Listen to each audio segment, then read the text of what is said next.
think I heard somebody say I look like a fat Madonna. I'm just... Oh, hey! Hi! It's me, Wilma Fingerdoo, with the Fingerdoo review of RuPaul's Drag Race UK, the finale. And before we get started, I just want to thank my tipper-doos, David Cesar and Joe Van Patten. I love you right back, Joe, by the way. Also, Emily Bessario is recovering from a car accident. Emily, girl, I hope you're doing okay, seriously. James Montgomery, who is a birthday twin. Shout out to the April 6th birthday babies, James. Diane, who is also known as Ruby Reusable, is a longtime viewer, first-time tipper. Thanks, Ruby girl. I want to send a shout out to April Holden, who is the only person on the planet to contract a lung infection during a pandemic.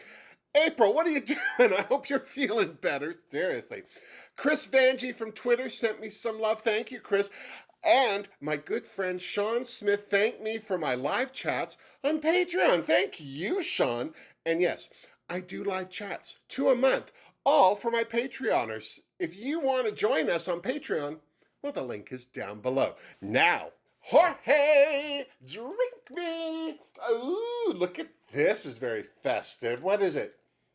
Ginger ale and tequila? What, no champagne for the finale? I'm so serious. Ooh, that's delish, let me tell you what. All right, so let's get started. We started this episode off with a bit of a retrospective of the top 4 queens' journey to the finale, proving once again how talented and diverse these queens are. And then we picked it up from where we left off last week because there was no elimination. The queens just got straight to congratulating themselves and each other for a job well done. They triumphed over 8 queens, a lockdown, and a pandemic. Personally, I think they should all get crowns, and I don't mean that in a sister-sister kind of way. Of course, Ellie and Tace needed congratulating for their energetic lip sync. Tace wasn't surprised by her making it through because performing is what she does. Ellie, on the other hand, commented on all the records that were broken this season, but really only brought up that Tace had been in the bottom 4 times. Now, normally I would say that that was a burn on Tace, but to be honest, Ellie's so young she barely even knows when someone's burning her. And to be honest, she did comment on her landing in the top 4 without any wins, which still sounded a little like bragging, I'm just saying.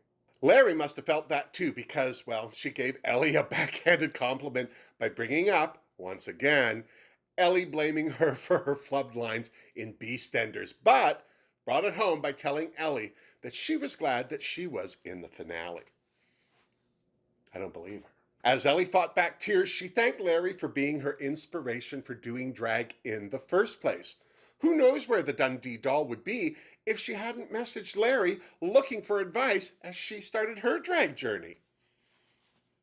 The McDonald's, I think, at the drive-thru. Certainly not half naked in the Drag Race workroom crowing about being in the season 2 finale, I'm thinking. It beats the drive-thru, I'll tell you what. The next day, the queens were still feeling their fantasy and celebrated with a UK Hun-inspired song and power pose.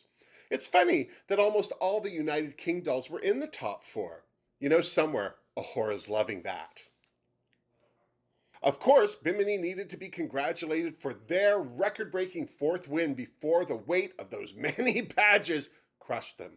That's right, Bimini's beat out Baga, the Vivian, and of course Larry for the most Maxi Challenge wins. Congratulations indeed. Ru's final video message interrupted their festivities, and even though it was fairly ambiguous, it didn't stop the queens from gleaning from it what they wanted to hear, and they didn't glean for long because there was Ru congratulating his 4 tops. Apparently, tops are a rarity in London. Sounds like Toronto. It's a golf course here. All holes, no poles. But I digress. The last Maxi Challenge of Season 2 was finally upon them. As is Ru's wont, the queens were going to write their own lyrics to RuPaul's song, A Little Bit of Love, and then dance it out in what Ru called the most challenging choreography of the season. In the middle of all that, the queens would be having the legendary one-on-one tic-tac lunch with Ru and Michelle. It was a full day, I'm just saying. As the queens got down to writing their lyrics, Larry noticed that Ellie was writing a bit of a bitch track where her lyrics were concerned. Larry had a point. The song is called A Touch of Love, not a slap of shade. Seriously. On one hand, I thought it was sweet of Larry to watch out for LED, but secretly, I wonder if she didn't want to be slagged in front of the judges. Again. Bimini was feeling confident with this challenge. They were eager to show the judges who they were and what they can do.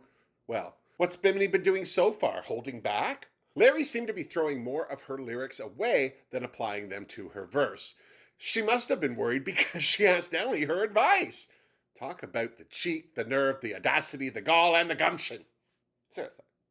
Speaking of taste, she was off to suck on a Tic Tac and kiki with Ru and Michelle. Tace told them that she was very proud to represent Wales, especially when she thinks back on the bullying she received for being different and, to an extent, the dismissal her white mom got with 4 black kids in tow. I was super impressed to hear that Tace's dad was the bass player for Wham! So was Ru. I was also impressed to hear that her dad was one of her biggest supporters and never discouraged her from being herself. Lord knows that's not true for many queer kids, but it's changing, thank goodness. Both Ru and Michelle were impressed with Tace's evolution over the course of season 2. 8 months. You'd expect some growth for that length of time, I'm so serious. Ellie was next, and right away Ru asked how this 21-year-old was able to maintain the energy to compete the way she has.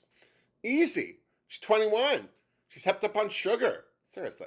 Ellie credits her mom for helping her to make any situation fun and enjoyable. Being 21, Ellie grew up with Drag Race and credits Adore Delano for inspiring her to do drag. I love Ru bringing up Ellie's signature dance move, what all of Dundee knows as the Ellie Diamond 8 count, and saying that it seems to crop up in each new generation of queens, no matter where they're from. Ellie also shared that her lowest moment in the competition was doing that dreaded comedy show lineup. I'm so glad both Michelle and Ru told her she did the right thing by strategizing.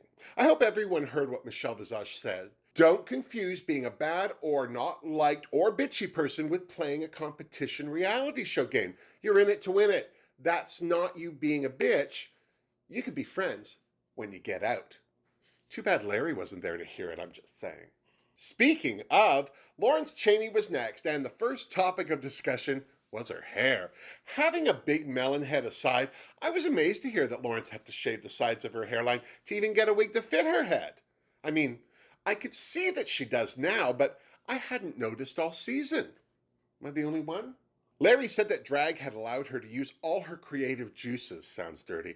But I think the best thing Larry had going for her was her mom, Phyllis, who sewed costumes for Larry since she was 4. Who doesn't wish Phyllis would adopt them? Lawrence also said that growing up in Scotland taught her how to embrace her little fat bastard sense of humor. Personally, with all those men walking around in kilts, I'm surprised more Scotsmen aren't drag queens. Just me? Lastly, but not leastly, was Bimini Bomb Boulash. Right away, Ru brought up how impressed he's been with Bimini since the hiatus.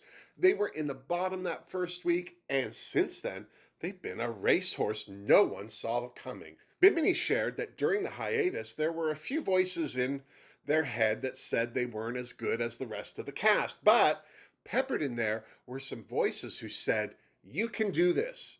Those are the best voices, seriously. Bimini also shared that their return to the workroom marked the anniversary to the day of them losing their best friend when they were 18. And Bimini kept telling themselves that they were going to do her proud. Michelle said Bimini's turning point for her was Snatch Game. Bimini thought of things as Katie Price that no one else would have come up with. Bimini surprised me by saying that growing up, they were told they weren't creative. So, Bimini went to journalism school. Sounds right. And when Bimini got their degree, they decided they were going to be a drag queen, much to their mother's chagrin. Personally, I'm sorry that more journalism students don't go into drag. It'd be more fun. Bimini also shared that they struggled with depression and addiction, and overcoming that taught them anything is possible, but you have to put in the work. Who else is hoping that Bimini does a TED Talk? Do they even do those anymore? I love that Bimini said they find strength in meditation, yoga, and Oprah, the troika of spiritual support. Then it was on to the most challenging choreography of the season with the beyond lovely Jay Revell. I'd let him challenge me to anything, I'm so serious. And Jay wasn't alone. He brought two backup dancers, which just about put poor hormone-driven Ellie Diamond over the edge. Love and muffin indeed. Larry was a tad trepidatious because the last time she was learning choreography from Jay, she cried. A lot. From what I could see of this week's choreo, I'm surprised there weren't more tears because when they were done the group choreo, Larry was fattered. Fat and shattered. I know that feeling. I invented that feeling. At least Larry got a bit of a break as Jay went on to individual choreo with the queens. Bimini's dance bag was full of tricks, but they weren't sure if they would go with the number. Jay didn't care. He wanted to see them, and Bimini was more than warmed up enough to show them. And boy, did they. Splits, handstands, gymnastics galore. And while this display seemed to intimidate the other queens, Taste was ready to burn herself on Bimini's fire. Ellie was next, and she was ready for this part of the challenge. Jay was right. She had given this more than a little thought, and when it was all said and done, she seemed to have her choreo locked down. Larry was next, God bless, and as she stood there with no idea what she wanted to do, Ellie was super supportive by saying yes, she did know what she was going to do and encouraged her just to go for it. Well, Ellie was right. Once Larry started moving, the steps just flowed, and with a little finessing from Jay, Larry was ready for the Rockettes. Well, not really. Last but never least was Tace, and boy, oh boy, was this painful to watch. Said no one on set ever.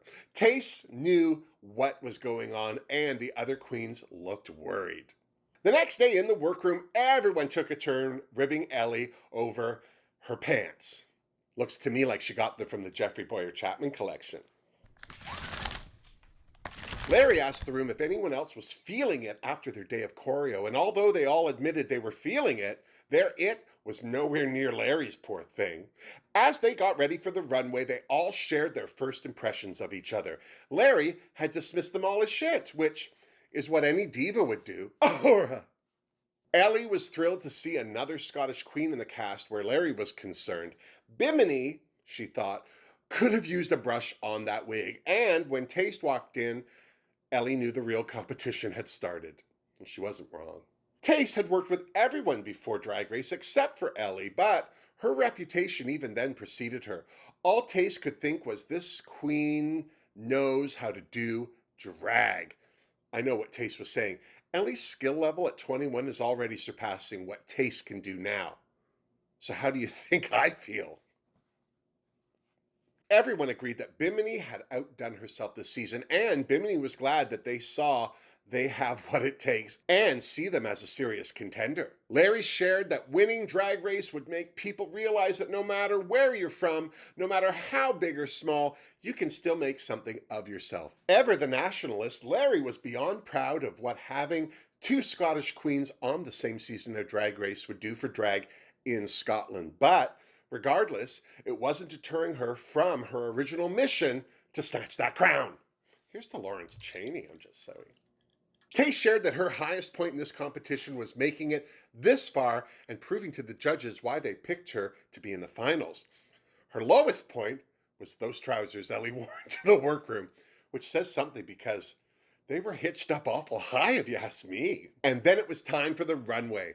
Ru looks stunning. I gagged over this look. Okay, mostly for the auburn afro, and here's why. For those of you who've been following me for a while, you've heard me talk about Denise Cherneau. She's a brilliant Danish artist who's done a series of Wilma drawings that are featured on my Redbubble page. The link is down below. Well, she's also a singer and performer who makes costumes and wigs. She tried to send me this wig a few weeks ago, but there were problems, so she's resending it. Fingerdoo's crossed that it gets here. Anyway, I love a big old afro, and I love auburn hair because, well, it's the color my hair was before it decided to jump ship. But seeing Ru come down the runway with that hair made me super excited to get the one Denise made for me. I'm so serious.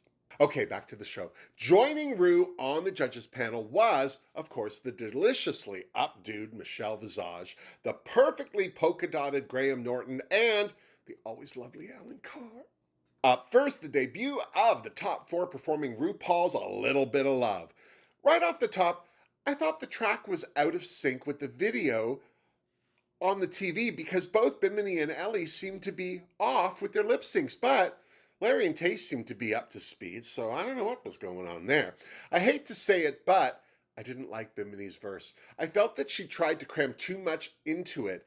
They seemed to be racing to get out all those words, and although their moves were impressive, they seemed a tad rushed too. I think Bimini may have been right with their initial feeling that all their tricks weren't suited to this number. Seriously. Ellie seemed rushed too, but not near as much as Bimini felt to me. She didn't do a bad job, but I must admit I was expecting a little more from her for a finale performance, I'm just saying. Lawrence's verse wasn't as rushed as the other two queens, but then also she wasn't trying to dance the house down. It may not have made for the most exciting performance, but I thought she had the strongest showing so far. Taste was the only one who seemed not to rush through her verse. That's probably because she talks a mile a minute at the best of times. I also felt that she executed her moves way easier than the other queens. Hell, I was impressed. The best part of this performance? The rest of the cast, including Veronica Green returning to the runway. Who else got teary? All in all, it was a very fitting finale performance. And then it was time for the runway. Category is Final Four Eleganza Extravaganza. First down the runway was Bimini. They looked gorgeous, all done up in wedding day white. Personally, I'd wish they'd worn a full skirt or at the very least, a more interesting pair of pants, but it didn't stop me from giving this look a Fingerdoo. Ellie was next, and I had the same issue with this outfit that I did with her Panto Dame look. That hoop skirt in the underskirt. I wish that the hoop had been coordinated with the different ruffled tiers. It would have hit it better. But even before Graham said it, all I saw was her sat on a toilet roll on the tank of a toilet. Don't get me wrong, she looked gorgeous from the neck up, and that's why I gave this runway a finger don't. Lawrence Chaney's Drag Race jumpsuit-inspired gown was delightful. My only complaint was that I thought that wig was too small for her head. I wish the whole thing had been done a little bigger to balance off the rest of the look, but I still gave it a Fingerdoo. I gave Tasa's runway a Fingerdoo as well, but I wish she'd had more feathered poofs hanging off her arms. And yes, feathered poof was my drag queen name in high school. And then it was time for the judges' critiques. Bimini was up first, and Alan Carr couldn't say enough positive things about them, including that they started this competition off by being in the bottom on episode 1. Graham also loved Bimini's evolution from that episode 1 slutty football fan to this week's slutty bride. I'm so glad Graham brought up Bimini's pants. You'd think with an outfit like this they would have been stoned or done in a more interesting fabric. No? LED was next, and the judges were obviously pleased with her runway, although Alan said it best when he called her a Marie Antoinette in Claire accessories. Do they have Claires in America? I know we have them in Canada. Michelle was impressed with Ellie's runway because I don't think she was expecting her to wear that much fabric. I suspect it was all that fabric that seemed to collapse the hoop underneath, giving the whole thing a wonky look. Graham made a good point. If this is what Ellie Diamond can do at 21, there's no telling what she'll be able to accomplish when she's 22. Everyone loved Larry. Alan agreed that she may have been a step or two behind on the choreo, but then people aren't going to go to a Lawrence Chaney show for the choreography. It's her personality that'll pack those responsibly distanced seats. Last but not least was Tace. Michelle loved Tace's lip sync assassin lyrics and dance moves, as did the rest of the judges. Even Rue was impressed at how Tace puts her stamp on songs and transforms them. And then came my favorite part of the Drag Race finale. It's not. The whole heartstring plucking, what would you tell your younger self? Am I the only one that doesn't like this? I mean, seriously, who's going to not say something heartfelt and meaningful? Me? I'd like to say, I would say nothing. I hate children. I don't really, but it would certainly give the finale a goose. I'm so serious. Bimini said they'd tell themselves, don't dye your hair, and people will try to dim your shine, but don't lose your kindness. It's really good advice. Ellie would tell her younger self that her light is going to shine and not to do any of the wonderful people she'll meet along the way wrong, and to stick to the yellow brick road, and she'll get to Oz in the end. Rue asked why she holds the Wizard of Oz so close to her heart. Remember, she dressed as a member of the Lollipop League for that Meet the Queens video. Ellie said it was the end of the movie when she learns that Dorothy's heart's desire was in her own backyard the whole time. So she should have stayed in Dundee? Larry told his younger self not to hide because not everyone is going to get you, and to generally relax and have a laugh because you're a superstar. That's good advice too. Was anyone else surprised that Tace's photo of her 6-year-old self was in full drag? Anyone? Her advice to herself was, people will think you're weird, but don't retaliate. Keep smiling, keep your head held high, and be yourself. And when you're older, watch some tutorials on how to do eyebrows because no one needs 2 fat slugs on their forehead. What? Finally, Rue asked the queens why they think they deserve to win. Not an easy thing for a Brit, or a Canadian for that matter. Bimini said that they have so much to give and they want to keep pushing to celebrate weirdness and queerness and all the things that make people unique, and that ultimately they just want to make everyone proud. Good for Bimini. Ellie gave Rue a laundry list of her well-documented skills and boasted that she didn't lip-sync through the whole competition until last week, which she slayed. Thank you very much. Larry talked about how she was never the best dancer or lip-syncer, but she made people laugh and helped them escape their day-to-day, and she wants to show, no matter how bullied you are or how you look, that you can do anything.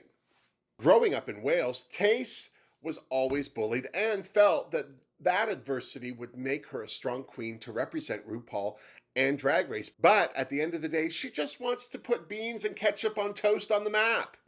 Well, regardless, she's done that. Did you all see that Heinz Britain sent her beans and ketchup with her name on the label? Well done, Tace, seriously. And then the queens retired to the Untucked Lounge where the rest of the queens, who'd all done a costume change, were waiting. Everyone was so pleased to see Veronica back and healthy. Cherry Valentine, as the second eliminated queen, wanted to know what the gags of the season were. The only real one was when Ginny walked off the show, which she seemed hell-bent on doing again. Of course, the queens asked her why she did it. Ginny said it was because she was an icon and the world didn't need to deal with her lip-syncing. And then she crowed that she's the only queen not to be officially eliminated from the race. Okay. Tia didn't seem convinced either. Bimini thought the biggest gag was Joe going home first, which some of the other queens agreed on. Of course, Ahura thought the big gag was Ellie's lineup for that comedy show. Ellie must have been buoyed by her lunch with Rue and Michelle because she seemed much stronger about standing by her decision this time. I'm also glad Ahura bleeped her way through saying she couldn't blame Ellie for her performance, which she seemed to admit was the ultimate reason she was sent home. And with a group cheers for being part of season 2, the queens returned to the stage. All of them. Now, I'm not going to review all the queens' runways, but the impressive ones to me were Cherry Valentine's cherry red sparkliness and Joe Black's nod to Marie Antoinette's head boat. But that said, they all got a Fingerdoo for me, even Ginny Lemon, bless. Rue must have thought so too, because in another Drag Race first, she awarded all the queens a QBE. Queens of British Eleganza. Sucks to be season 1 is all I'm saying. As for the top 4 queens, Rue broke Ellie Diamond's heart first by saying this was not her time. God bless Ellie, because she took the news really well. I hope Ellie understands how great she was and how much greater she's going to become. Cheers to Ellie, seriously. And then it was time for the final lip sync. Can I just start by saying, I get it. Elton John, he's a British legend, but we had Wham last year. Why another song with a male vocalist? Where are the Spice Girls? Where is Little Mix? For God's sake, where is Shirley Bassey? Seriously. This lip sync was okay. I'm not sure why Bimini spent so much time off the top at the back of the stage, and Larry and Tace seem to always want to be in the same spot on stage at the same time, but other than that, they all did okay. On a side note, who else was beyond impressed at Bimini's little Russian dance move? In heels! Tace was beyond elegant with her moves and mug, and Larry went for the comedy like a champ. And after the music died and a very long pause from Ru, she announced that the winner of Drag Race UK Season 2 was Lawrence Chaney. I was beyond proud for my Glaswegian teddy bear. And in another Drag Race first, RuPaul just crowned her first plus-size queen. No offense, but suck on that, Ginger Minge. It's okay, we're like this. This is me. So, what do we think? Was Bimini robbed? Was Taste too beautiful not to win? What about Ellie? Was Graham Norton right when he said she was almost too well put together? Let me know in the comments down below what you thought. And don't forget, they're filming Season 3 of Drag Race UK right now, which they say will be on the air by the fall, which is about when Season 13 of RuPaul's Drag Race in America should be done. I'm so serious. Thanks for watching this season with me. If you like my work and would like to support me and my channel, the links are in the description box down below. Don't forget to hit the thumbs up button if you like this video, and if you still haven't subscribed to my channel, now's your chance. Until next time, miss me. Mwah! Seriously, I would have been happy if any of those 4 queens would have won. Seriously. In fact, if Ru had just called Cherry Valentine up to the front and give her the crown, that wouldn't have pissed me off either. Get what Graham was saying about Ellie, that it's almost like it's too picture perfect, you know, like she's put together a beautiful look, but there's no substance to it. And that's just because she's 21. She needs to fill up the chalice. And I don't mean that in a dirty way. The first plus-size queen ever on RuPaul's Drag Race. I'm so happy. I'm glad that Lawrence won, not because she's a plus queen, because she's a good queen. That's the difference. If you're good and fat, that just means there's extra for you to be good with. That's all I'm just saying. I know about extra.